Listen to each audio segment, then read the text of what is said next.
Hello दोस्तों, मैं दिनेश केवरा, आप सबका स्वागत है न्यूज़ टाइम के अंदर। पीएलआई का यूसेज क्या है, यानी कि जो आपके ख़ास तौर से प्रोडक्शन लिंक्ड इंसेंटिव जो हैं उसका उसने कुछ ना कुछ छोटा मोटा तो काम किया है कि 5 साल की अवधि में करीब करीब 2 लाख करोड़ रुपए का राशि जो है सरकार जो है वो लगाएगी, इंसेंटिव के तौर पे देगी, यानी कि हर साल 40,000 करोड़ देगी।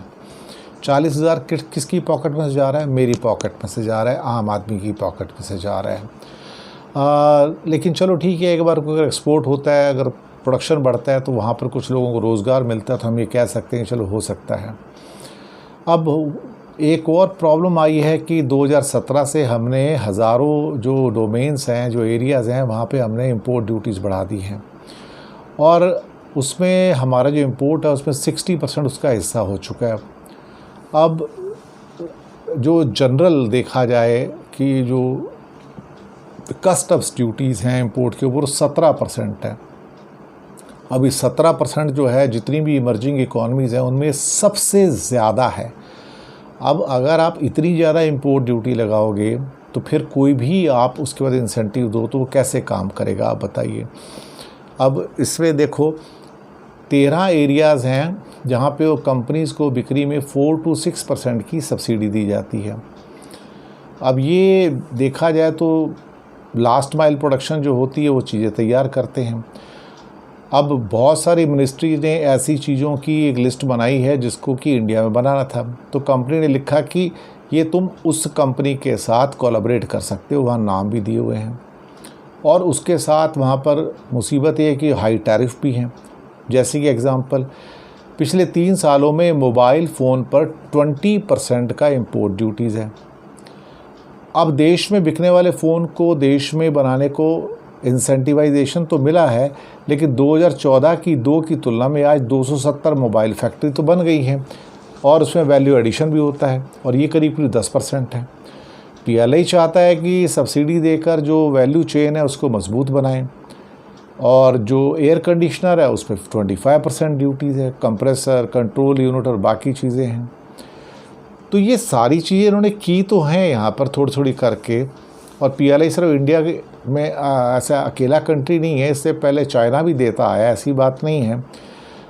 पर जो सपोर्ट पॉलिसी होनी चाहिए वो पूरी की पूरी इंडिया के अंदर मिसिंग है यहाँ पे।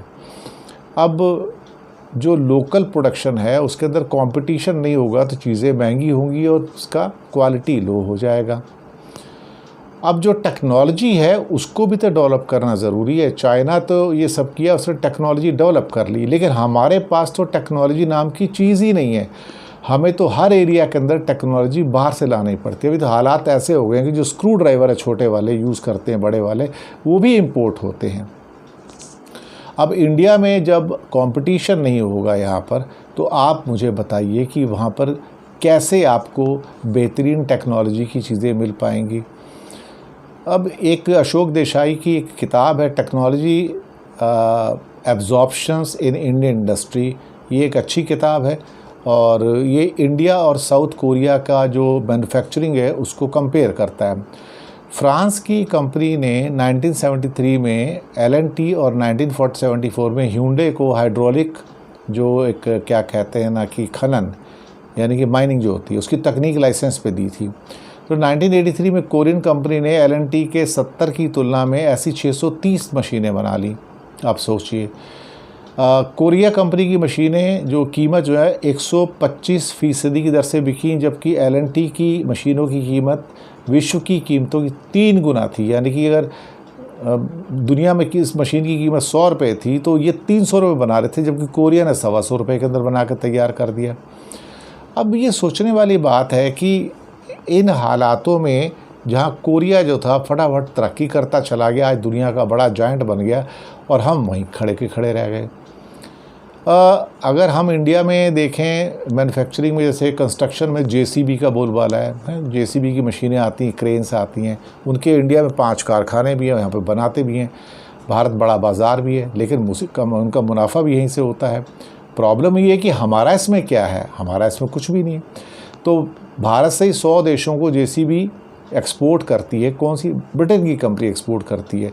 तो ये एक्सपोर्ट तो हो रहा है इंडिया से, लेकिन कर कौन रहा है? फॉरेन की कंपनी कर रही है। 1970 के जो ख़ास तौर से डेकेड था, उसमें थोड़ा बहुत चीज़ें मैन्युफैक्चरिंग में हुई थी, कुछ बातें सिखाई भी गई थी, लेकिन वो भी हो नहीं पाया। अभी करना क्या चाहिए? अब 2 लाख करोड़ 5 साल में खर्च करोगे, 2 लाख करोड़ 5 साल का मतलब 40,000 का मतलब मुश्किल से 4-5 बिलियन डॉलर एक साल में, 4 या 5 बिलियन डॉलर एक साल में। कुछ होता नहीं उससे देखा जाए तो। आप वर्ल्ड में जायंट बनना चाहें, चाइना का मुकाबला करना चाहें, कोरिया का मुकाबला करना चाहें, या फिर आप जापान का मुकाबला, जर्मनी का मुकाबला करना चाहें, तो फिर ये नहीं हो सकता।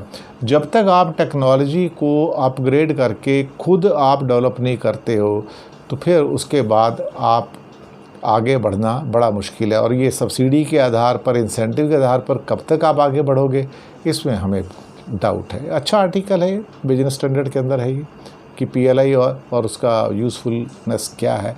तो ये वही आर्टिकल मैंने आपके सामने दोहराया है अपने वर्ड्स में। धन्यवाद।